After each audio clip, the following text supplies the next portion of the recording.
I'm back, everybody. Welcome back. Episode number 281 here at Tommy Maroon Sports Show. You know it, folks. It's right here on WCTV.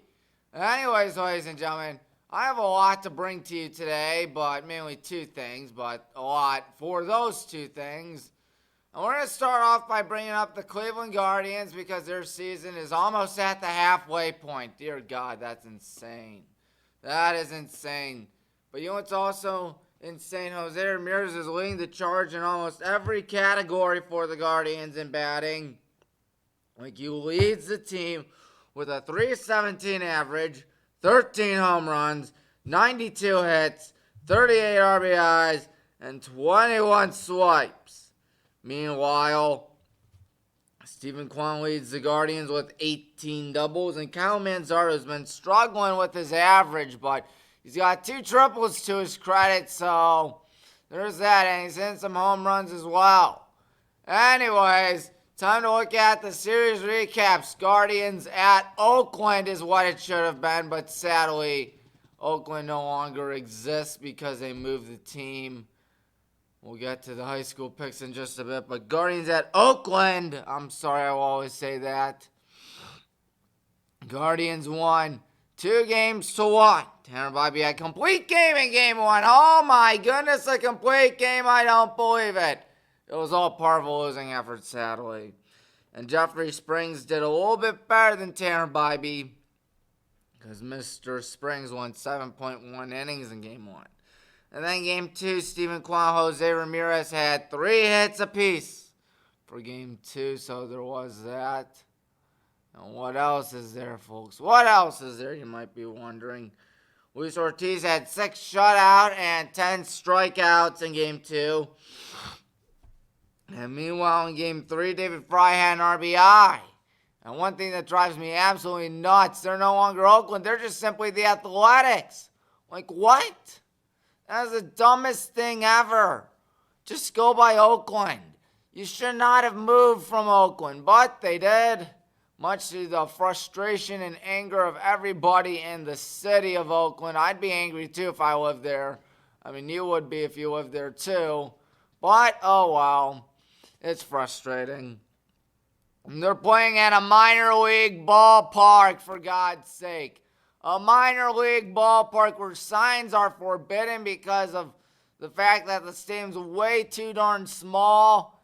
It's outrageous. But enough on that. There's Slade Ciccone. He had a dandy of an outing.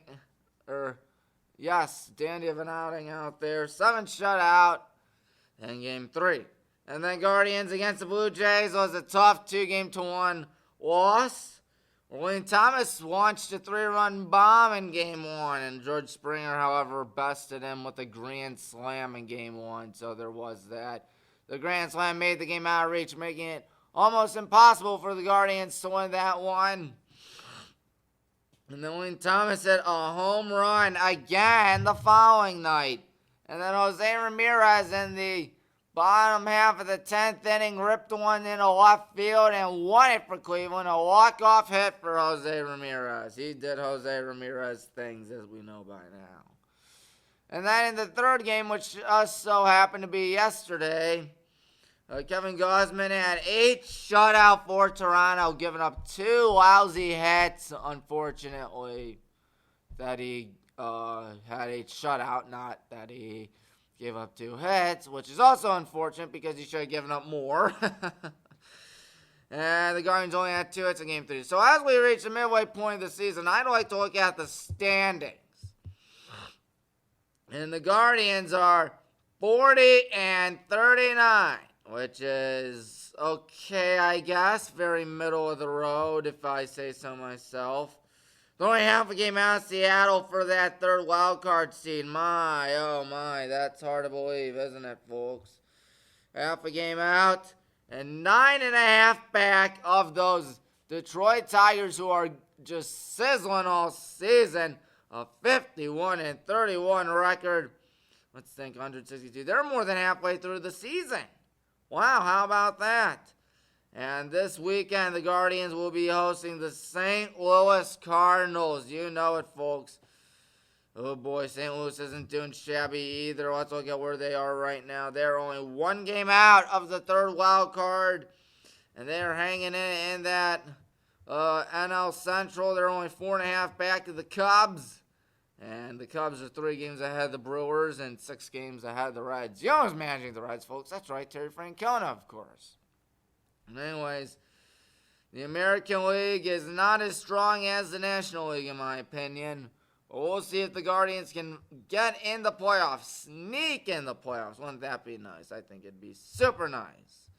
But anyways, enough on the Guardians. High school football is coming up in 8 weeks from now. You know it, folks. You know it. So I figured, you know what? From here on out, we are going to do each team and see what records they will bring. That was my predictions. So, without further ado, there it is. Stowe is going to be my sleeper. We'll get to them in just a bit. I heard they got a lot of good weapons out there. They got a lot of good football players right now. But enough on that. The Highland Hornets, I might be biased. I might be a little biased, but I think it's impossible for us to lose the American Conference. I really believe that. The schedule, I mean, look at who we got to deal with. Copley, Talmadge, Revere, Barberton, Roosevelt, Falls. 3 of those schools won't even be in the Suburban League starting next year, for heaven's sake. Aurora will be our toughest. Now, I tell you, our first 4 games of the season are going to be very tough. At Erie McDowell, week 1, as you can tell right there, bottom right corner of your screen. Hosting Hudson, week 2. Taste of Highland, and then going to Avon Lake, week 3. That will be tough. And then, of course, Aurora, as you can tell right there, top right corner of your screen. Yes, top right corner of your screen. That's week 4. And otherwise, I don't see too many games that really stick out to me. I think we can do it. I mean, we got a Mr. Football candidate. I wholeheartedly believe we can have Casey Miser win Mr. Football. I think his over-under is going to be 49.5 touchdowns. And considering the fact that we'll probably play 13 games, 50 divided by 13. About 3.84 touchdowns per game, which is kind of feasible if you know Casey Miser. He does a dandy. I'm referring to all forms of touchdowns, whether it's running or receiving. Heck, he may throw it. I doubt he'll throw it, but who knows? Aurora will be second. Their only loss coming to the good old Hornets. And then Copley and Talmadge. Don't sleep on those teams. Don't sleep on Revere either. They're not doing shabby. Barberton, however, they kind of struggled last year. 3-7, 2-5. Speaking of 3-7, 2-5, Kent Roosevelt. 3-7, 2-5. And Cuyahoga Falls 1-9, 0-7. I feel bad for Cuyahoga Falls. I really do. I mean, you do not, and I repeat, do not want to see schools struggle immensely and get absolutely drilled out there. But it's what happens, sadly. And unfortunately for Falls, it's happened more often than not. But anyways, folks, anyways, we got to get to the National Conference. But before we get to the National Conference, I got to tell you something. That Talmadge is out of the American Conference. Talmadge is out of the league starting next year. As is Kent Roosevelt, as is Cuyahoga Falls. But we'll go to the National Conference now. As Wadsworth, I think the Grizzlies will go undefeated. I really do. I think they got a good team. Stowe is my sleeper pick. I think they, once again, have a lot of good weapons. They have a lot of good players out there. They'll go 8-2, 6-1. Hudson, 7-3, 5-2. Speaking of 7-3, Nordonia, 7-3.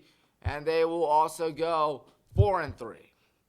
And North Royalton, 5-5, 3-4. Brecksville, 3-7, 2-5. Solon, 2-8, 1-6. And Twinsburg, 2-8, 0-7. Of course, the National Conference is much tougher than the American Conference in my books. I mean, really, there are only 2 factors in the American Conference: the good old Hornets and the Aurora Green Men.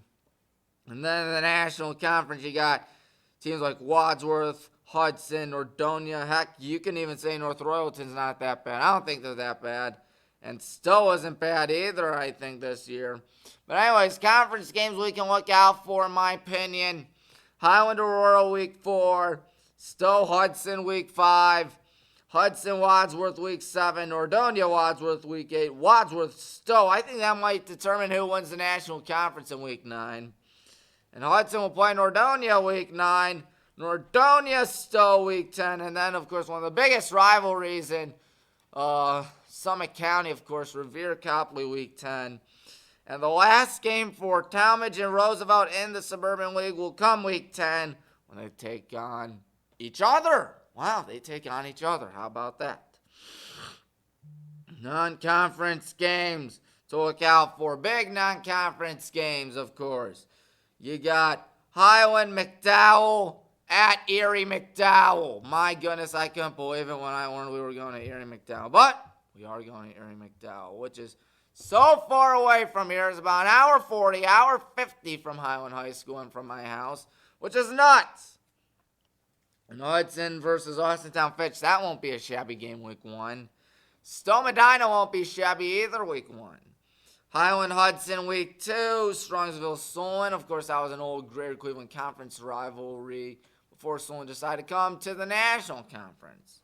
And then Highland Avon Week 3 and a future National Conference matchup, Medina Wadsworth. Of course, Kenston, Mayfield, Medina all joining the Suburban League to fill up the void that Talmadge, Roosevelt, and Falls will have out there, folks. So there is that, ladies and gentlemen. High school football will be here before you know it. How many days till August 22nd? It is 56 days. That's 8 weeks, if I'm not mistaken. 56 divided by 7 is 8. As my elementary school math does not fail me. It did not fail me, thank God. Oh, boy. Yeah, high school football is always fun. Next week, of course, we will be talking more about the Cleveland Guardians because they are doing a really frustrating but also fun season. It's been a roller coaster season in my books.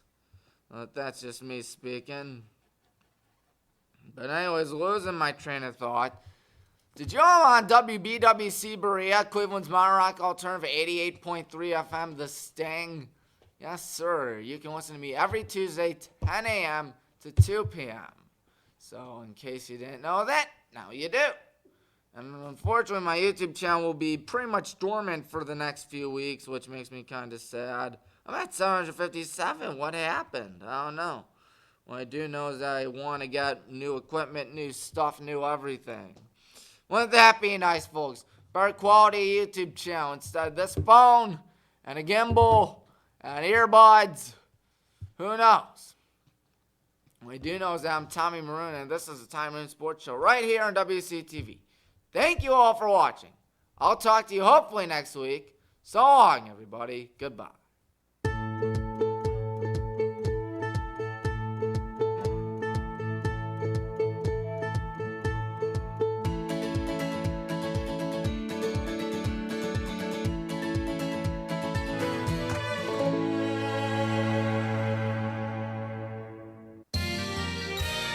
You are watching WCTV, Wadsworth Community Television.